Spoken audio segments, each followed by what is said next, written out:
An active field of play by Krishna's mercy. Shri Bhagavanuvac, Ashochanan Shocastvam Pragyavadansh Bhashase, Gatasuna Gatasunsh Nanu Shochanti Pandita. Quote, the Blessed Lord said, while speaking learned words, you are mourning for what is not worthy of grief. Those who are wise lament neither for the living nor the dead. Bhagavad-gita 2:11. Sri Krishna gets right to the heart of the matter, deconstructing the mess of a philosophical knot created by Arjuna and his misplaced compassion. In this way, Bhagavad-gita begins with a packet of significant potency based on the words alone.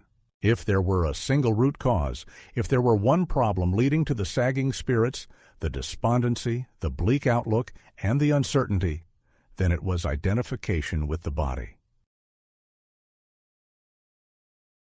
This philosophical principle is simple in its presentation, but difficult in its practical realization.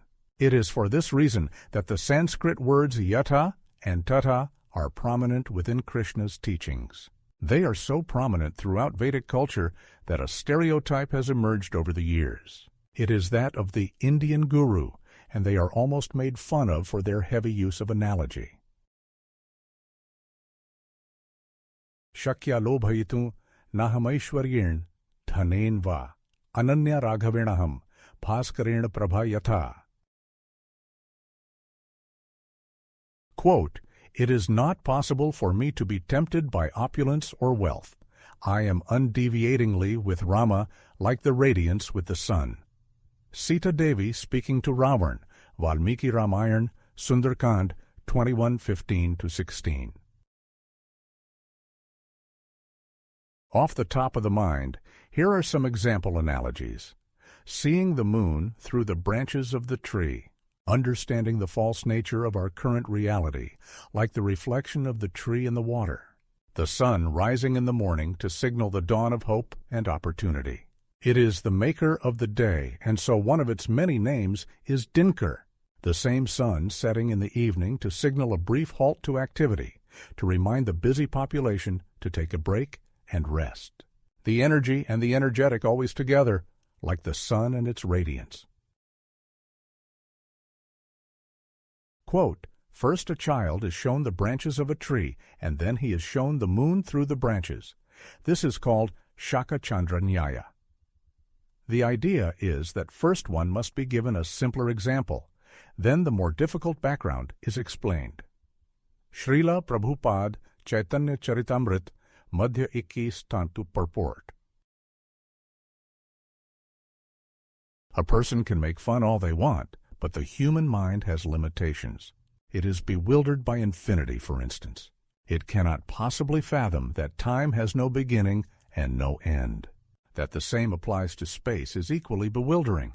There is also the period of infancy, wherein the human being who has the potential to build a rocket ship cannot even express the need for food, drink, or a trip to the restroom.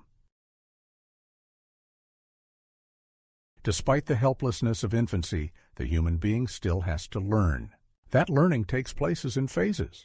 Introduce a principle today. Make sure that the principle is properly understood.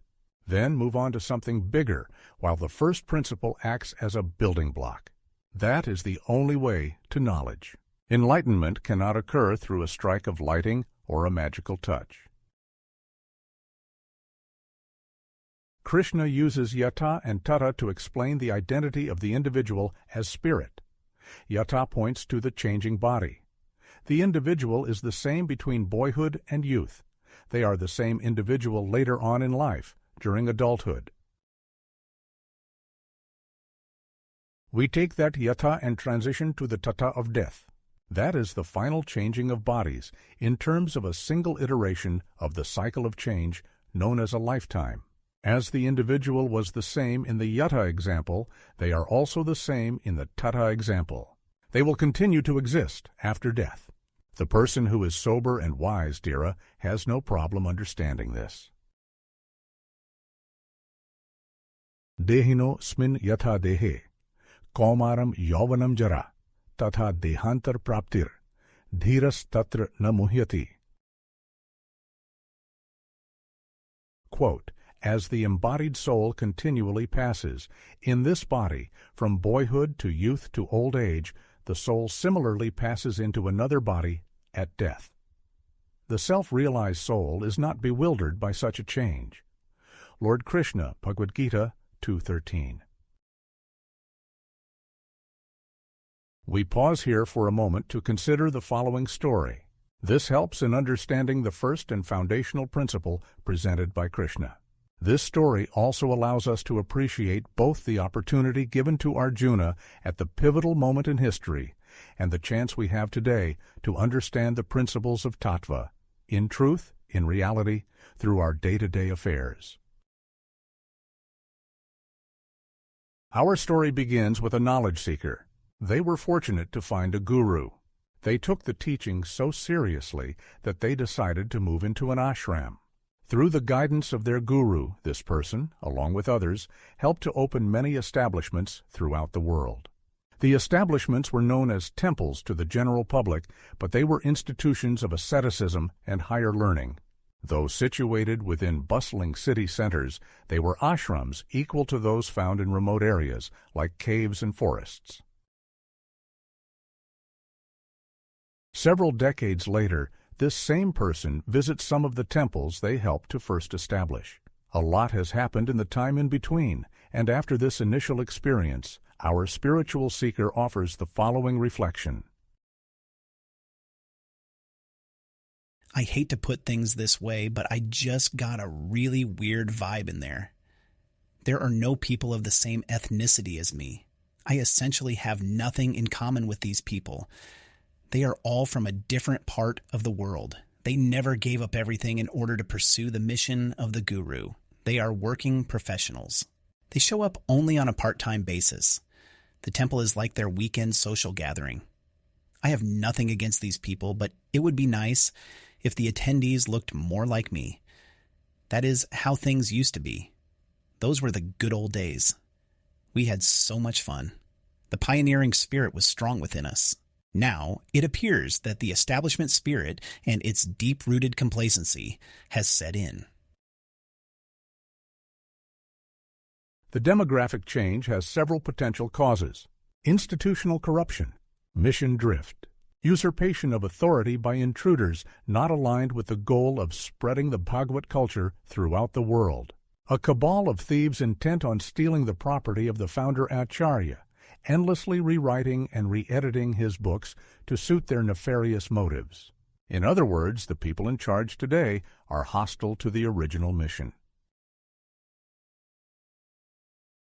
The concerns of the person visiting might be valid, but there is another angle of vision to consider.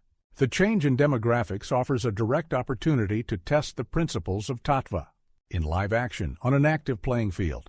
I might sit on a high seat and lecture others about the difference between matter and spirit. I repeatedly emphasize that you are not the body. Neither am I. Neither are any of us. We are spirit soul. That spirit soul never takes birth. It never dies. It does not have to pray for eternal life, since it is already eternal.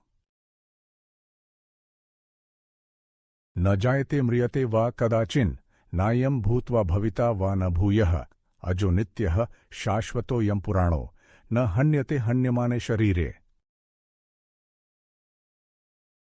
Quote, for the soul there is never birth nor death, nor having once been does he ever cease to be. He is unborn, eternal, ever-existing, undying, and primeval. He is not slain when the body is slain.